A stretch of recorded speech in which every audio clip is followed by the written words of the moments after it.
What's up sama gars maa leen di bëggee waa di leen ziar bu baax a baax quoi c'est comme toujours avec Mr Borom Mballo quoi tey tamit dafa fi ñëwaat quoi comme vidéo ngeen di gis noonu ci écran bi man maa ko defoon def vidéo bi may def vidéo bi li ma taxoon jug ak ni ko gars yi gisee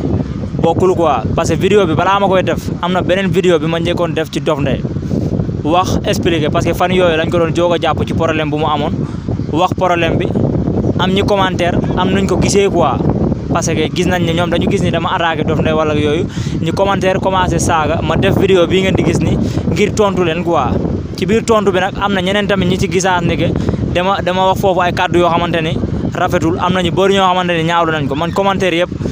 bépp commentaire bu ñëw liir naa ko gis naa gars yi luñ ci xalaat am na ñoo xam ne ñu ngi saaga ñii ñu ngi apprécier mais loolu mooy àdduna mais pour juste rek pour leeral benn affaire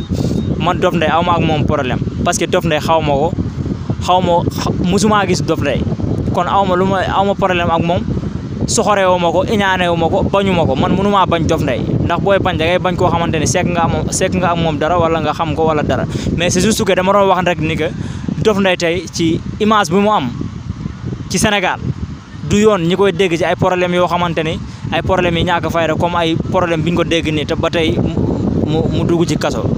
du yoon quoi parce que tey lu mu tuuti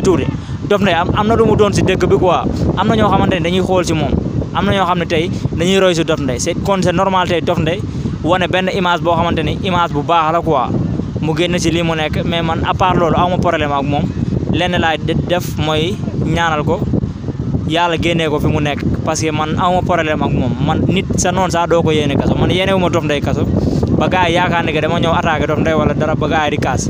lenn laay wax mooy actuellement mu ngi en prison boobu ba léegi yàgg na gars yi kenn waxul ci moom